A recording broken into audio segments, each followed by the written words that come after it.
back to the Leading Yourself podcast. I'm so excited for today's episode. It has been a while since we've had a guest here on the podcast. And today, Scott Miller is back to talk about his most recent book, Career on Course. Scott is a mentor, a friend. He's the host of the #1 leadership podcast in the entire world, the On Leadership Podcast with Scott Miller, a Franklin Covey podcast. He was the CMO of Franklin Covey, where he spent 25 years of his career.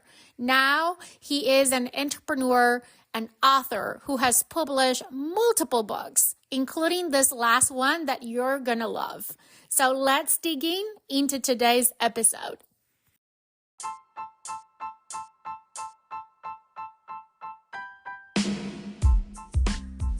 Welcome to the Leading Yourself podcast. This is your host, Carolina de Arriba. I'm an HR professional, health and fitness coach, wife, mom, and above all things, a goal-getter. In this podcast, we're going to be digging into all things leadership, professional and career development, habits, and relationships. This is a podcast for those who want to become the best version of themselves. Those who have big dreams and are willing to embrace the journey and put in the work to achieve them. My goal is to share with you the tools, tips, and tricks to help you in your journey. So let's dig into today's episode.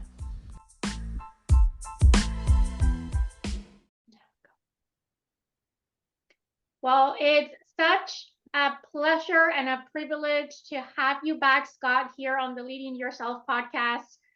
It's amazing to talk to you, and every time we get to talk is because you're launching a new book, and yet here we are talking about your latest book, Career on Course. How have you been? Well, I've been great, and we have to stop that. We have to have lunch or a conversation that isn't about you interviewing me on my next book. I kind of feel like they're our books because I always ask you questions and you offer feedback and you're helping me support. So someday I'm going to be interviewing you about your book on my podcast, and I look forward to that. I am looking forward to that. But let me tell you that this book, Career on Course, which is officially launched, we were just talking offline that I'm celebrating my 2nd anniversary at the company that I'm working at right now. And I know the process that led to writing this book was a little bit the reverse process from other books. You had a coaching module that inspired you to write this book. And I went through that, and that inspired me and helped me making the decision to switch companies.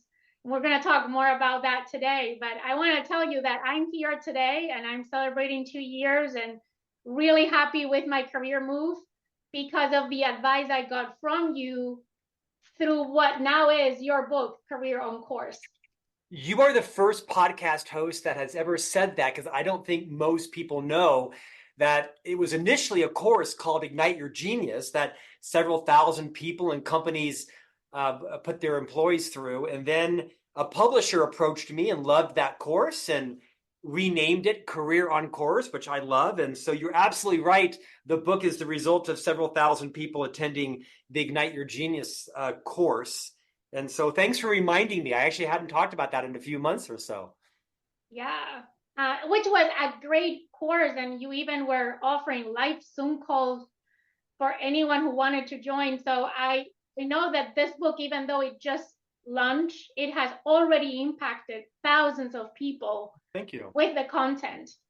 And talking about that, this is the first book that I think is not really targeted to a niche reader. Because all your books have been very targeted to marketing leaders, to people leaders. And this one I feel is like for everyone. Can you expand a little bit of what motivated you to write the book and expand your target audience in the way that you did with this book? You are exactly right. You can, for those of you maybe watching your podcast, you can see behind me, my first 6 books were pretty niche, right? They were focused on management or leadership or mentorship or marketing. And this is the broadest book that I've written. One is because, kind of like you, I'm obsessed with helping people, right? You are a coach, you are a career advisor, you love to develop people. You and I have that commonality. It's kind of the basis of our original friendship. a sister from another mother. Plus, I love following you on social media. You have great posts with your family and your trips and that kind of thing. Uh, this was a book that I was super passionate about writing, helping people become more intentional with their careers. I'm a little older than you are, Carolina, but I watched people for 35 years in my career implode, skyrocket, stagnate.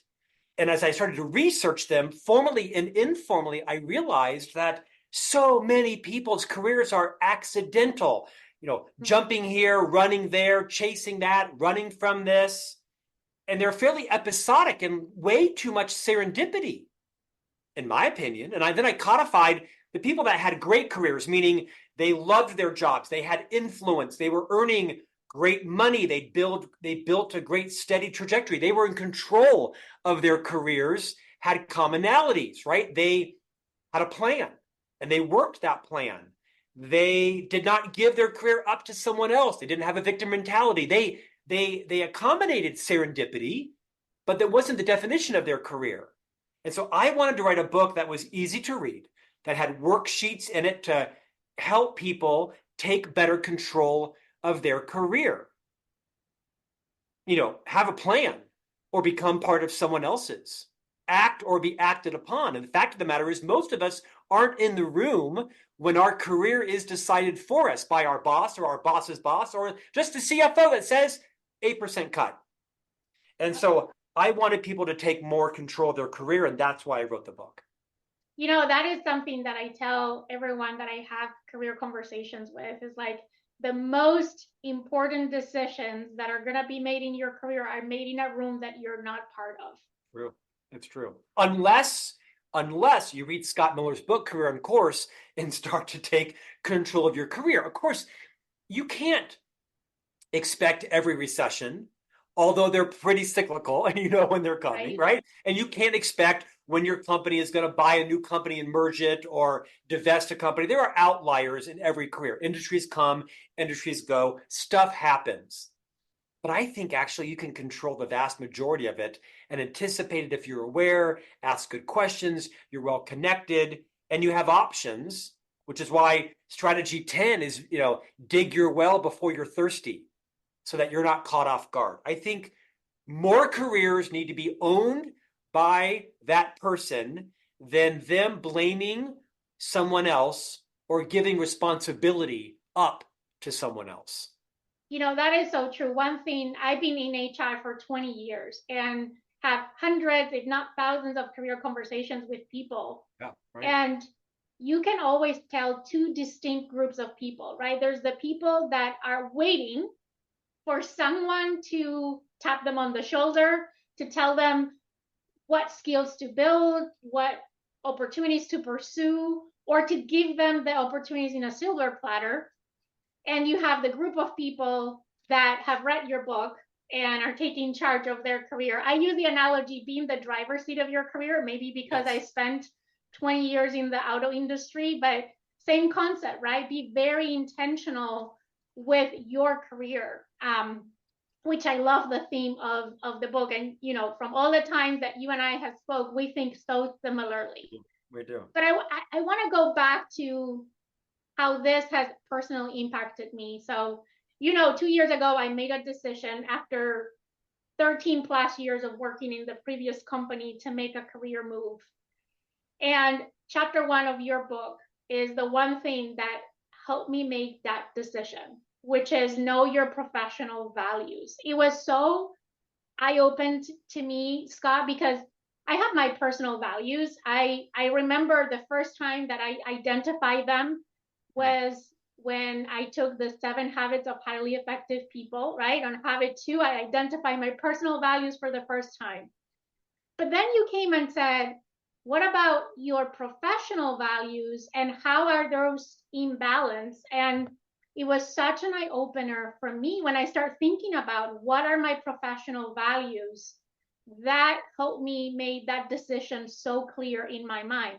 Can you expand a little bit on what is a little bit of the essence of chapter 1 of your book, Know Your Professional Values? Carolina, you're a people expert. And so I'm delighted at your endorsement of it because I'll be honest, it's been kind of controversial.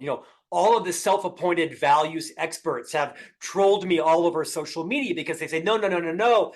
You only have one set of values. Scott's wrong. I'm like, wait, did you get like a PhD in values? Really? I mean, so whatever. But I haven't changed my mind because I think it's a nuance. I mean, maybe it's two segments within your values. The point is, I don't think the vast majority of people know what their values are. I think if you were to ask people, what do you value? Oh, I value liberty and freedom of speech and choice. Whatever, great. I don't think most people have done what you and I have done, which is take the time to codify and write down and prioritize their personal values, which are different, I think, than your professional values. Like you, I learned this through a Franklin Covey experience. I went to a speech of one of our co-owners and I left and took 3 days and wrote down my personal values: purpose, health, integrity, loyalty, positivity, abundance, and learning. PHILPAL, Phil Pal. And 18 years ago, I memorized it and I live my life pretty fiercely in accordance with purpose, health, integrity, loyalty, positivity, abundance, and learning.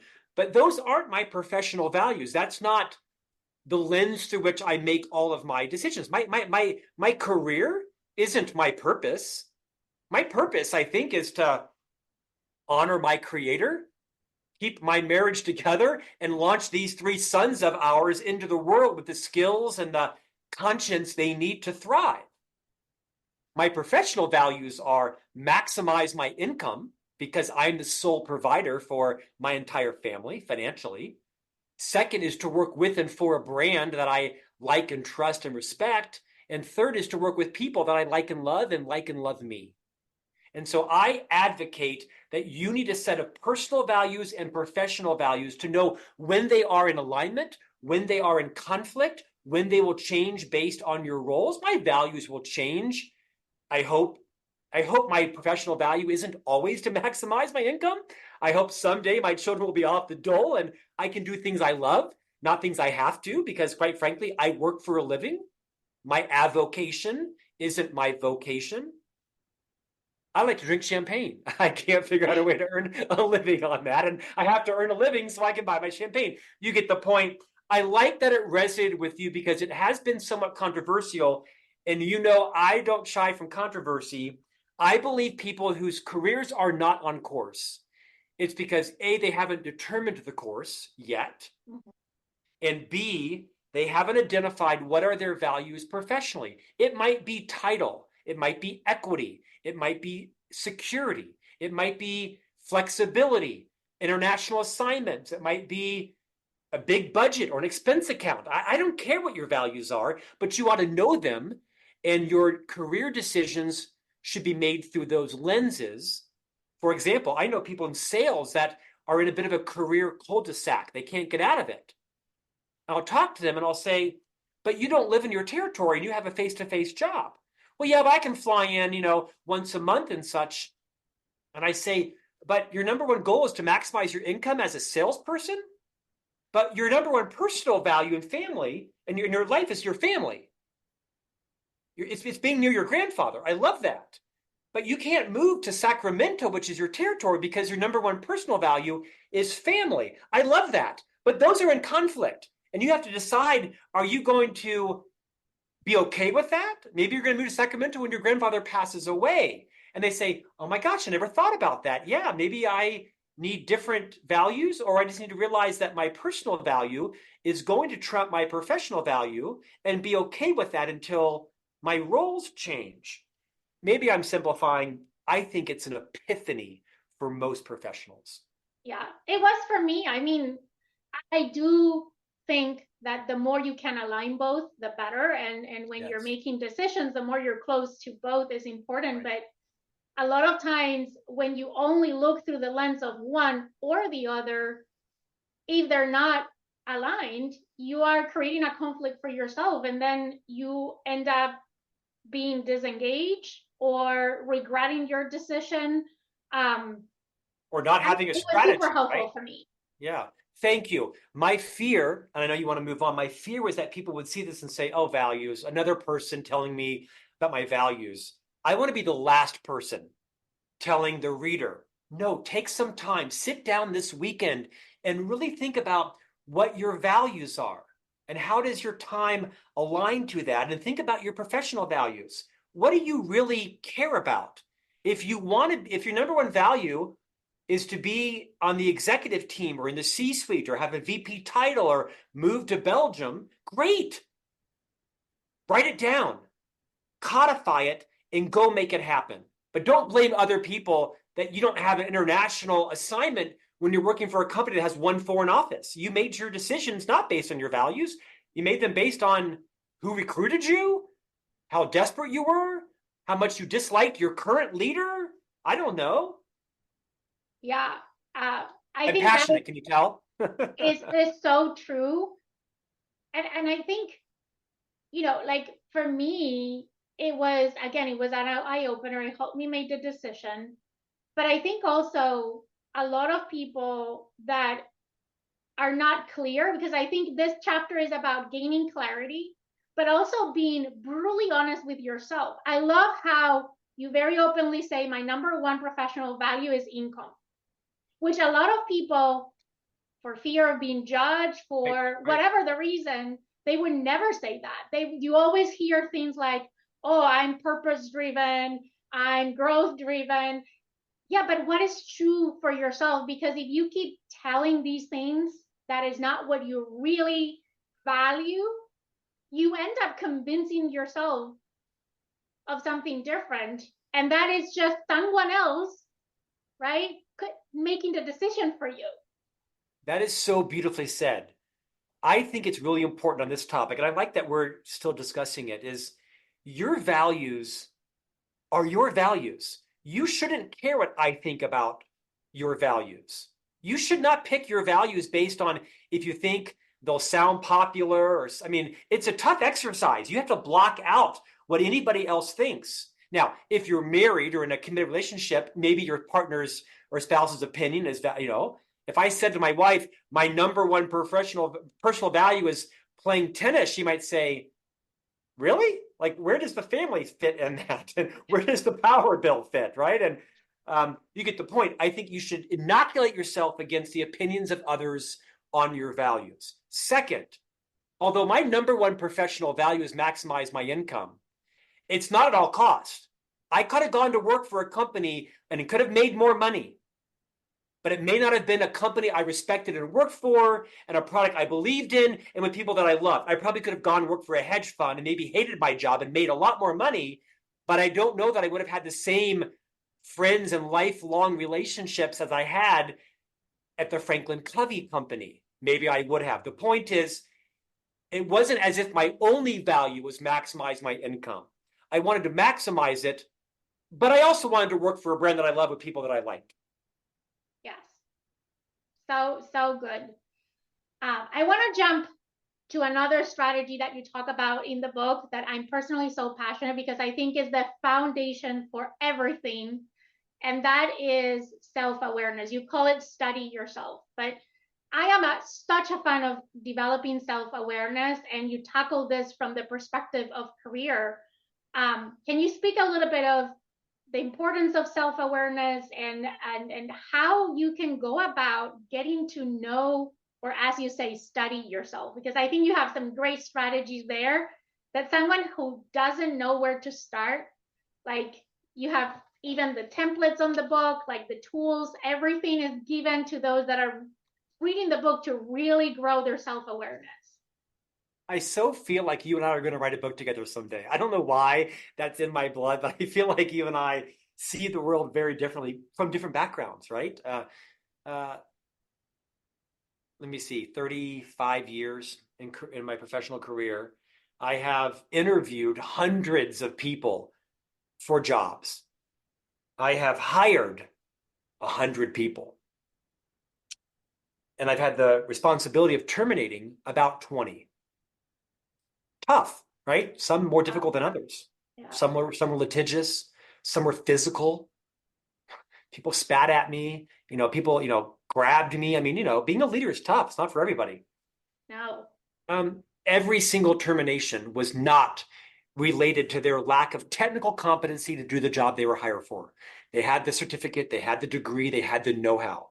Every single termination was because the person had no idea what it was like to be around them, to work with them, to collaborate with them, to lead them, to stand in a trade show booth for 3 days with them, to be on a Zoom call with them, to work on a project. They completely lacked self-awareness. They had no idea what a train wreck and a cancer they were, either as, a problem identifier or a victim mentality or a gossiper or the person who just ran roughshod over everybody or never took responsibility. Whatever it was always the case. They had no idea how they were perceived, how they were received.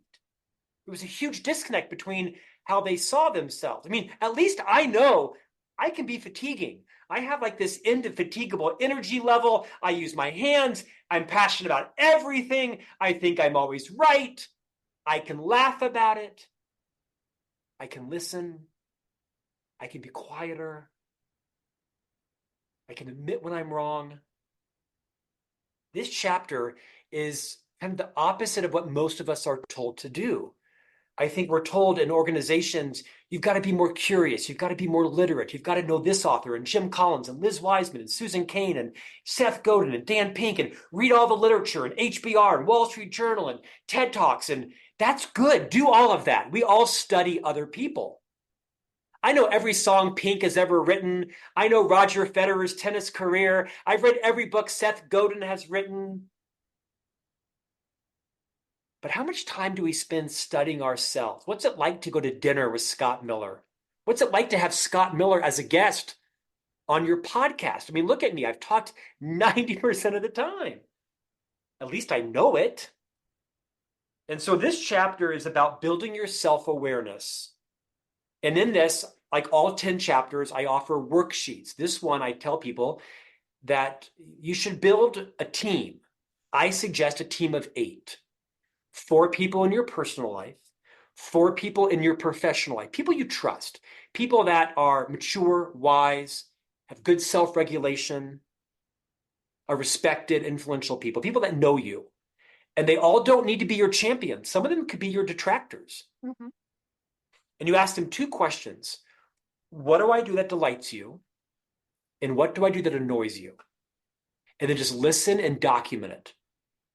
And if they tell you, which some of them won't, because most people aren't good at giving high courage feedback, as you know, if and when they tell you what you do that annoys them and delights them, then you can say, gosh, that's so helpful. Let me go and throw up for a moment. And when I come back, can I ask you some clarifying questions like, when do I do that? And why do you think I do that? And was there an instance when I did that that you can tell me so I remember what was going on? Was I feeling insecure? Was I feeling jealous?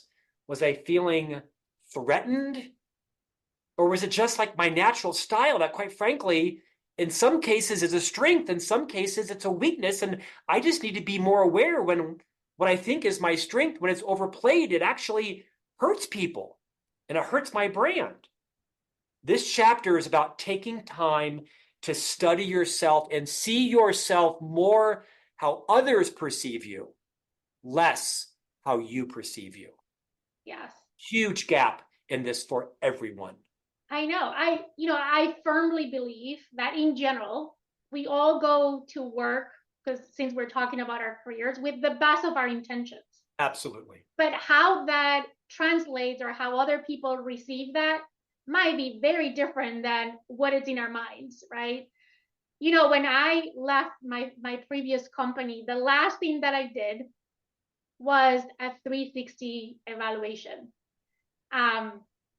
I gather and I use those questions that you're suggesting in your book, plus some others. But I told myself, we know people struggle to give you the critical feedback. I'm like, especially if you're in HR, and it's normal, right? But I'm like, okay, I'm leaving. They have nothing to lose to give me the feedback now. This is my chance. And that was one of the very last things that I did. And then I spent a whole weekend reading through it, And I have to admit that the things that annoyed people about me was hard, right? To read the feedback, because that is never was my intention. As I think for everyone, it's not our intention to annoy others or to disrupt others in any negative way. But then I took everything and I'm like, okay, this is so powerful because I'm starting a new job. No one knows me. Mm-hmm. I have a chance, a blank slate to create my own personal brand. If I were to ask the same questions to the people I'm about to meet and work with, what I would like them to say about me, and how can I use the feedback to adjust. And there were things that I consciously decided not to change because they're core to who I am, right? That core to my values, and I wasn't willing to change them. Getting the feedback doesn't mean that you're going to react and change everything that you get feedback around, but you get to choose, right? And the just the self-awareness is so powerful. There was a lot of aha moments on, oh, I can see how they think that, even though my intention was completely different. I Which leads don't need to me, oh, comment go ahead. on that. That was beautifully said. When as you were talking, I was thinking, why is she not writing a coaching book? I mean, this is great content coming from you. I have nothing to add to that. I think that is perfect what you just said. And I think this leads very well into strategy 5 in your book, which is define and build your brand, because self-awareness is the basis for that, I believe. And in your book, you talk about how, which I so much agree with, we all have a personal brand. Whether you have intentionally built it or not, we all have one. Whether you're aware of what your brand is or not, you have one. So why not be intentional about building your brand? Can you expand a little bit on this topic of building your personal brand Or rebuilding it, right? I mean, or rebuilding it? this is not like a new aha. It's not an epiphany. We all know this, but I don't think, to quote you, that we curate our brand intentionally. I mean, I'm a literary agent, right? So I have a client that's writing a book about origin stories. Like, why are we the way we are? As a 56-year-old husband and dad and entrepreneur, I'm often accused of being like a micromanager, a bit of a control freak. I like to manage things. I don't like to be caught with my guard down, right? I like to control as much of my life as I can. And this guy asked me like 4 questions, and I realized, oh my gosh, I had no idea. I'm this control freak because my mother was raised by 2 alcoholics. And so she became like this manager because her life was so out of control. And my mom did a lovely job of raising us. But I am my mother, and I guess I never really put that together. My personality is different in terms of, the things I tried to change, but I started to realize my brand is the way it is, not because I'm a sociopath or a narcissist. My wife might agree on the second one, but I'm the way I am because of how I was raised. I didn't do anything wrong. I'm not a mean person. I'm not a bad person. I just have a vision for how things should look, and I want that to be that way. Unfortunately, sometimes at the expense of relationships and people feeling respected and valued and empowered and nurtured. The point of that tirade was, that's my brand. And I've kind of come to own it and understand, okay, so how can I still have a quality standard, but make people like working with me and feel like I'm naming their genius and empowering them and growing their skills and not diminishing them? Because, I don't shy from conflict. My wife says I'm a heat-seeking missile for conflict. I'm very comfortable giving feedback, sometimes too comfortable, right? This chapter is about understanding, what do you think your brand is? Interviewing 3 people, I think it was 3 in the book, how do they perceive your brand? And then asking yourself, what do you really want your brand to be? Because it's never too late. What do you think it is? What do they say it is? Which is true, right? Your opinion doesn't matter. And then what do you really want it to be? And then what do you need to do differently? How do you need to change your mindset and your behaviors? Like, here's a great example. I'm a very loyal person, but I can be a harsh person. Like I mentioned, I don't shy from conflict. If you've done something that is, in my opinion, unacceptable or inferior quality, I'm going to tell you, like probably in private, but I mean, you're going to get it from me with no minced words. And then I'm the kind of Which guy that I would say, hope we had more people like that in the well, workplace, by the way, Scott. it's true. It's a skill. By the way, I have to be careful because I have so much courage that if I'm not deliberate and thoughtful, I can damage someone. I can damage their self-confidence or their self-esteem. So what I lack is the diplomacy and the consideration. Because I'm a pretty, being on the end of feedback from me can be eviscerating. As you know, I'm a stutterer. I've had a lifelong speech impediment. And one of my coping mechanisms is I'm a voracious reader, so I have a pretty big vocabulary. Stutterers need a big vocabulary. When a word comes up we can't say, we have to have an alternative word. Now, the upside of that is some might call me well-spoken. The downside is I'm known to weaponize my vocabulary against you. I'll use it to minimize you consciously and subconsciously because I'm a human. And humans have agendas and humans have flaws. And so I'm really working on how can I keep my quality standard without eviscerating you, without making you feel, without my clarity and my conciseness not coming across as cold and unfeeling. That's my brand. I'm working on it because people have told me that because I asked them. No one's ever walked up to me and said, "You are well spoken, but a jerk." Well, actually, they probably have. and and I probably took them aside and said, "Tell me more. Tell me more." Because I don't want to be a jerk. But that is a skill that Oh, is so yes. Oh, powerful, right? yes. Not just emotionally react to that feedback, but try to go deeper to understand, right? And have the vulnerability to say, tell me more because I want to be better. That is a skill. People will say to me all the time, "Scott, you're so great at role playing these courageous conversations." And I say, "Yeah, because I screwed up the first 50 of them. Why do you think my human resource file is an expandable folder? It's because I said things that were wrong. And I have to role play them now and be more deliberate and be more mindful of my body language, of my tone." People will say, "Scott, why are you screaming?" I'll say, "I'm not screaming. I'm just passionate." They say, "No, why are you screaming?" "I'm not screaming." "Scott, you want me to record it for you?" People will say to me, "Scott, why are you angry?" "I'm not angry. I'm just passionate." "No, Scott, you look angry." "I'm not angry." And I said, "Scott, can I take a snapshot? I look pretty angry." My point is, if you want to be aware of how you are received by others, between studying yourself, the third strategy, and really building this brand, it requires you to make it safe for other people to tell you their truth about how they experience you. You won't use all of it. Some of it won't be helpful, right? Some people who give feedback to me about me is more about their ex-husband who acts like me or their ex-boss who looks like me. So I have to be careful to recognize not everybody has my best success at heart. Some people that are good people still have bad intentions.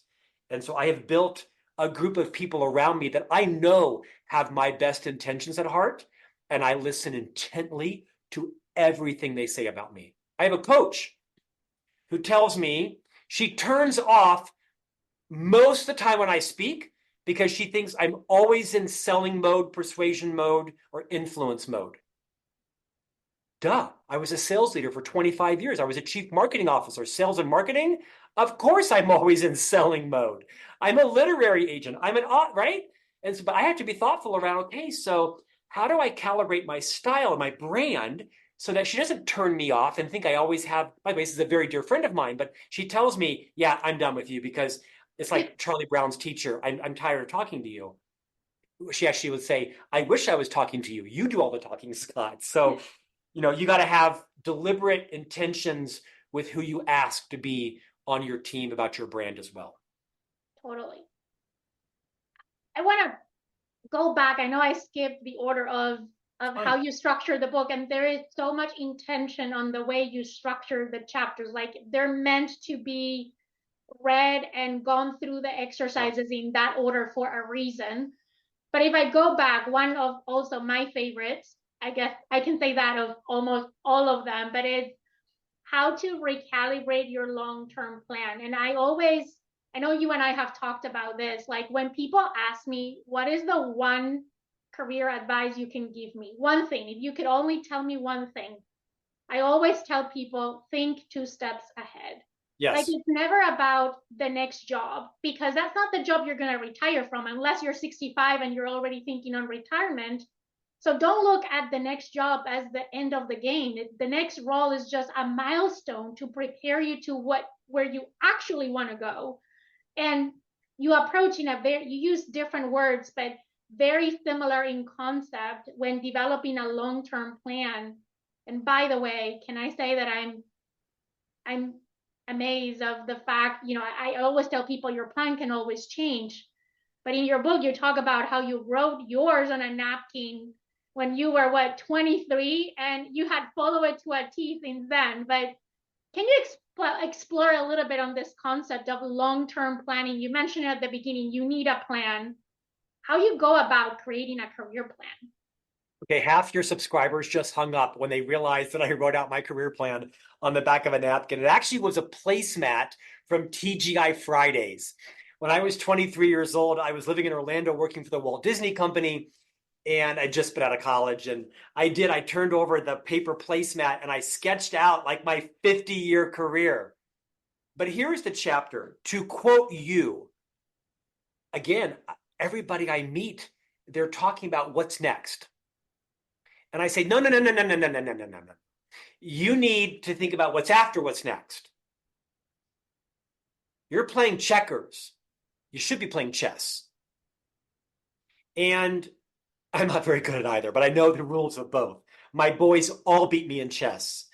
That's because chess was a course in their school. They had to take chess, and I loved that. Like the one reason I had them still at that school. Many of us are living in a short-term world, and we've got to think more long-term, right? We're so validated on quarterly performance and speed and fast and information retrieval, and it's difficult to think more long-term. I'll tell you, the best advice I ever got in my life was from Franklin Covey's chairman, Bob Whitman, when he said to me, Scott, I was on the executive team as the CMO, he said, thinking is a legitimate business activity. Meaning, close your door, put your feet up on your desk, turn off your computer at 11 o'clock in the morning, and put up your arms and stare out the window, or whatever your version of that is, and just think. Your people, your plan, your strategy, your market position, your brand, your competition, your career. I love this concept of thinking is a legitimate business activity because none of us create intentionally much time for that in our lives. And some of us think if someone's in their desk just doing nothing, they're doing nothing. Maybe they could be thinking. To the chapter. The chapter is really about creating a long-term, multi-decade plan. Not just like 2 years from now or 5 years from now, but what I suggest is, no, what's the ultimate?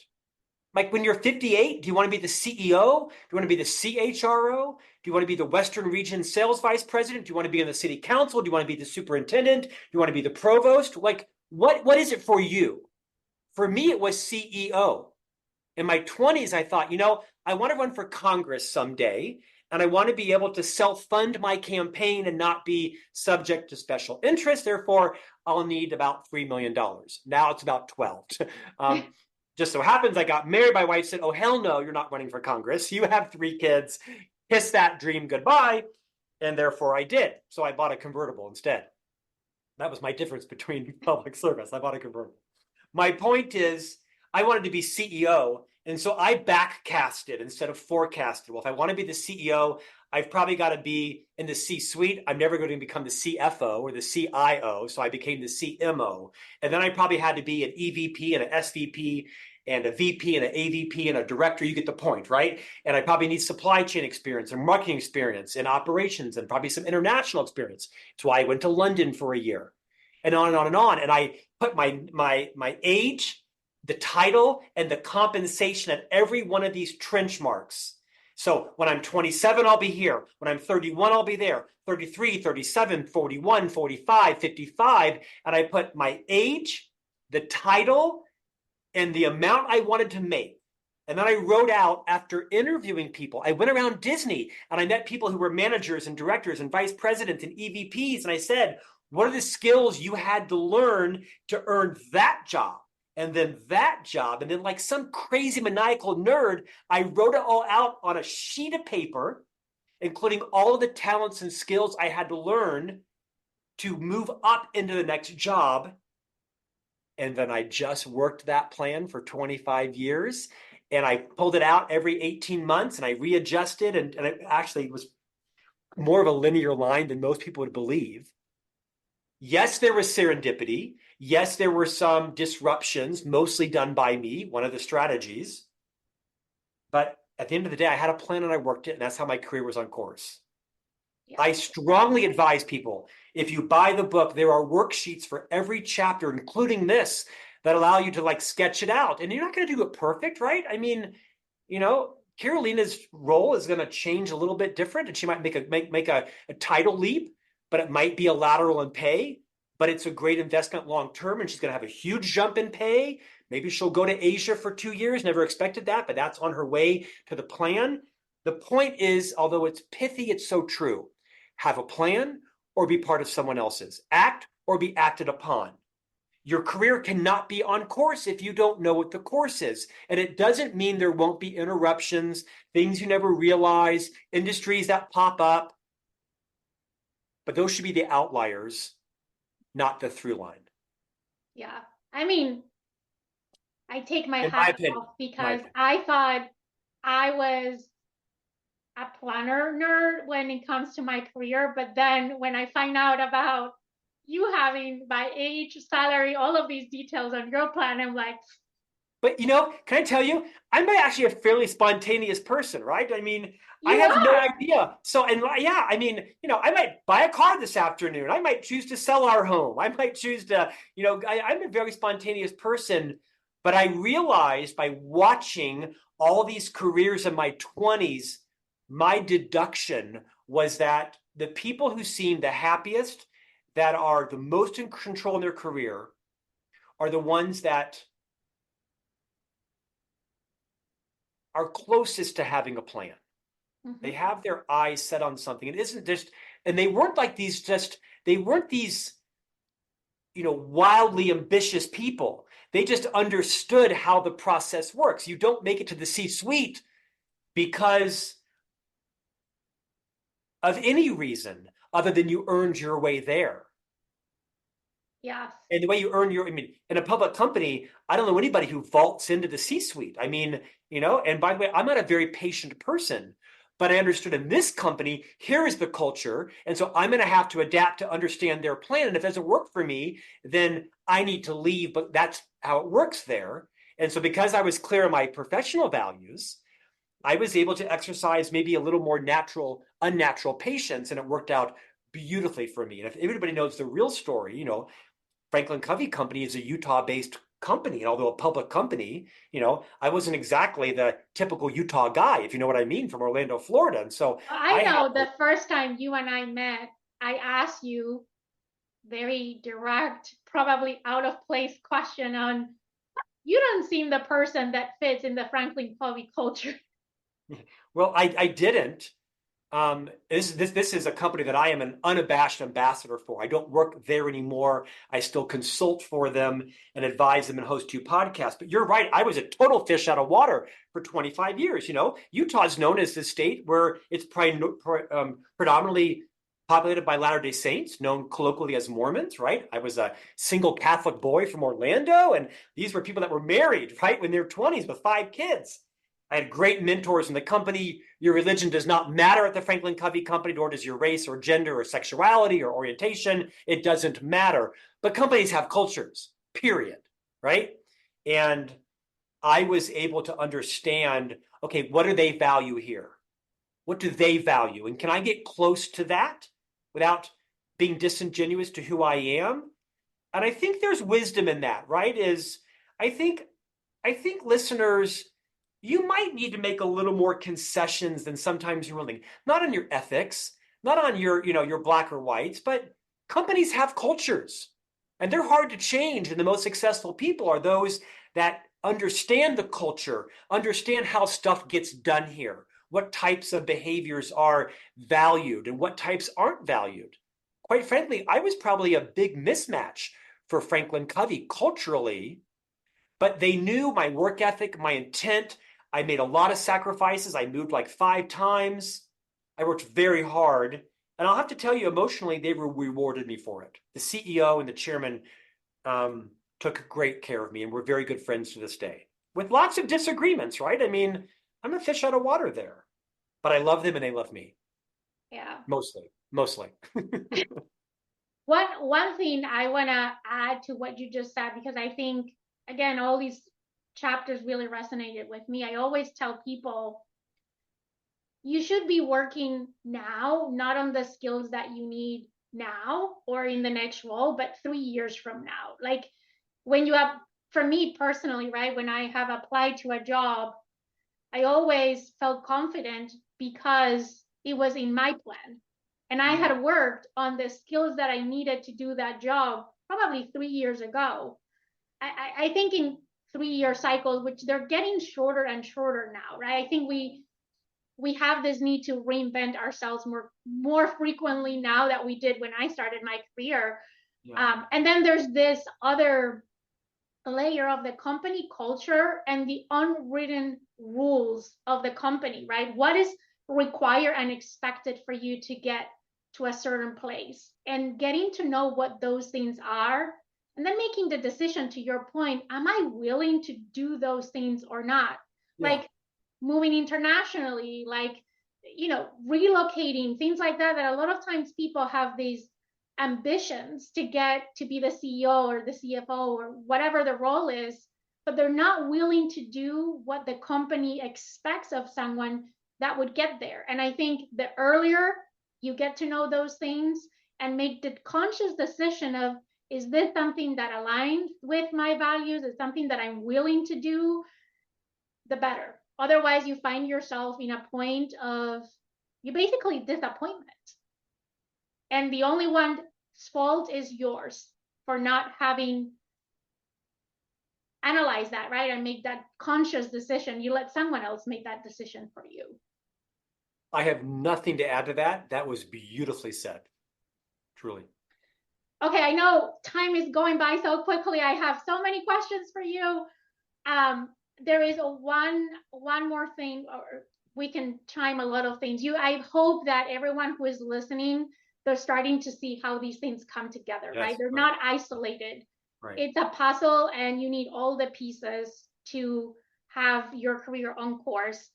One of the things you talked about is be willing to disrupt yourself and do it before you get disrupted. I think this is so powerful. And having that willingness to do that is something that a lot of time that I see not everyone has. They're kind of waiting to react to the last minute versus being proactive and disrupting themselves. Can you expand a little bit on that? Carolina, when people ask me, like, what's the one thing you did in your career that was the most successful, that got you to the C-suite, that got you to write a book now, a best-selling book on careers? I say, it was just that, is I had the courage, and maybe it was like the fearlessness, or maybe sometimes the irresponsibility of disrupting myself. I was just kind of always horrified that someone else would make decisions about my career. I'm like, no, you don't make decisions about my career. It's my career. Now, I understand I'm an employee, and there are norms and there are processes and values and things that will get me fired or get me promoted. But that just, by the way, he talks about all of those things on I do. Was my willingness to disrupt myself. I did not want to be the person ever. And maybe it's because I'm paranoid, because I run a little bit paranoid, which is a good thing and a bad thing. I'm Catholic. It kind of comes with the territory. I never wanted someone to say, yeah, Scott's kind of past his prime there. We should maybe move him out, because I was part of those conversations about other people. And so I read this book from Whitney Johnson called Disrupt Yourself. Whitney Johnson has written many books, fantastic podcaster, consultant, coach, speaker, author. And Whitney says the research shows, Carolina, that on average, we tend to master our jobs between 18 and 36 months. And at the end of that time period, I'm not going to say any of us phone it in, but we become a little more complacent, and the challenge, the excitement, the euphoria is kind of worn off. And the problem is that subconsciously we become a little bit complacent and we don't notice it, but those around us do. Other people notice it before we do, and then they start making judgments on, well, he's not stretching himself, or she's not in a growth mindset, or whatever it is. And I think it's a dangerous trap for a lot of people.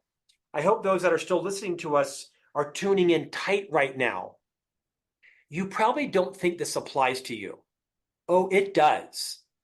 The psychology science shows that once you have mastered a job, somewhere between 18 and 36 months, it does get easier. And the point is, whether you still have a great work ethic, other people are seeing in you perhaps some complacency, and that impacts your brand. So the moral of the story is, are you in a position to disrupt yourself? Some people aren't. Some people are single parents. Some people are caregivers to their parents. Some people don't have the financial traction. I don't want to seem like I'm disconnected. I'm not. I told you, I am the sole financial provider for a wife who likes Gucci and 3 kids who apparently want to go to college and have tennis lessons and have braces and go to Barnes & Noble and go on vacation once a year and apparently have a Christmas stocking and an Easter basket and a whole lot of other opportunities. And so I am not this guy that's independently wealthy and just like quits my job and I win. No, my wife wants insurance. Go figure. And so I have a lot of anchors that keep me from being frivolous. But in every job that I've moved out of, it was me. Other than Disney inviting me to depart 30 years ago, who cares? I have moved myself out of every job way before anybody would ever think I was complacent. And people would say, Scott, you're quitting like a 6-figure job. Scott, you're quitting a 7-figure job in the pandemic. And I know I'm done. They need someone new. What I could contribute got them there, but I was mature enough to say, I can't take them there. That needs someone else's skills. And that doesn't mean that I'm not competent. It means that's not my competency. And I'm choosing not to learn that. I'm choosing to do something else now. Yes, you have to prepare yourself financially. Yes, you have to have a big network. Yes, you have to constantly be challenging your skill set and reinventing yourself and moving and failing.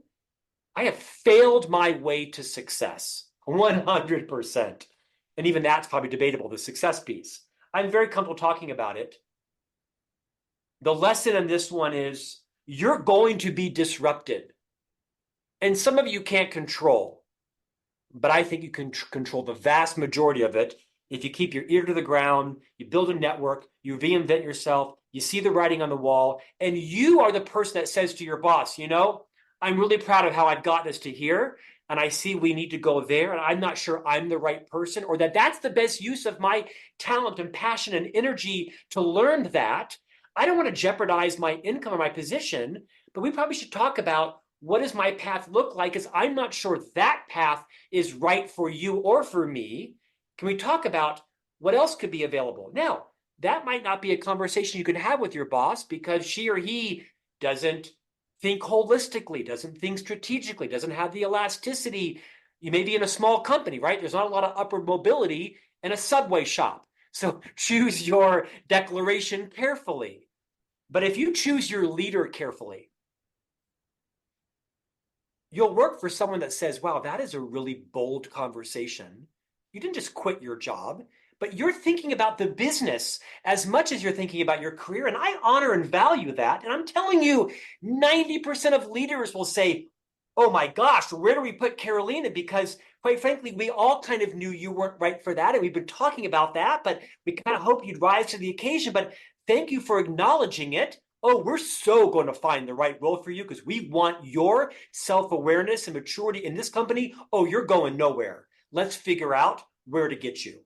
And some people may think that's Pollyanna, but I'm watching Carolina shake her head, who is a senior people development person in a global company. And that's how it works in the right organizations with the right leaders. That's how it works. And I would say before you get to the point of even quitting your job or getting to this, there's so much you can do in preparation for that to on an ongoing basis disrupt yourself and put yourself outside of your comfort zone and continue to stretch yourself. It was so eye-opening for me, Scott, when I switched jobs. Like I thought I still was learning in my previous job. And then when I switched companies, I realized how much I had been on a comfort zone. Yeah. When I had to learn a new industry, learn a new company, build a new network. A lot of times you don't realize that you're getting complacent, to your point.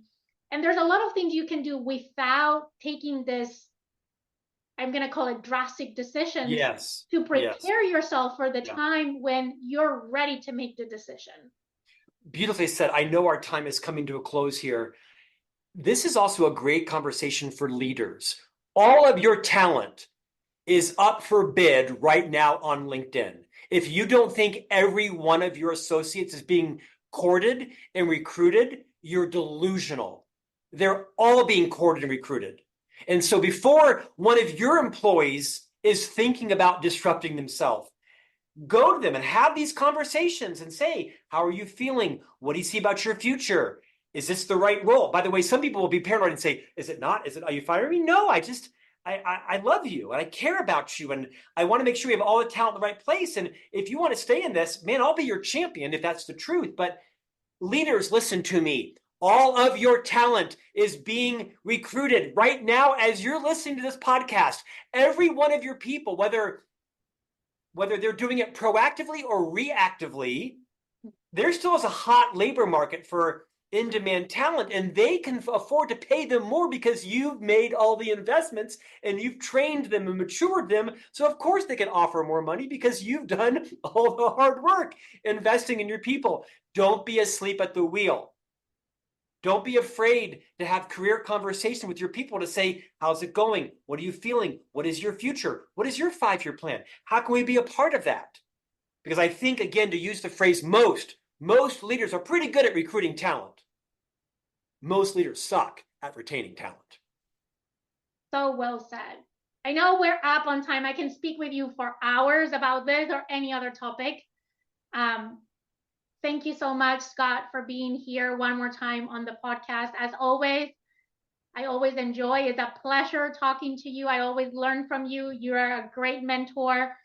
Everyone who is listening, go grab a copy of the book. If you have any career goals this year, you need this book.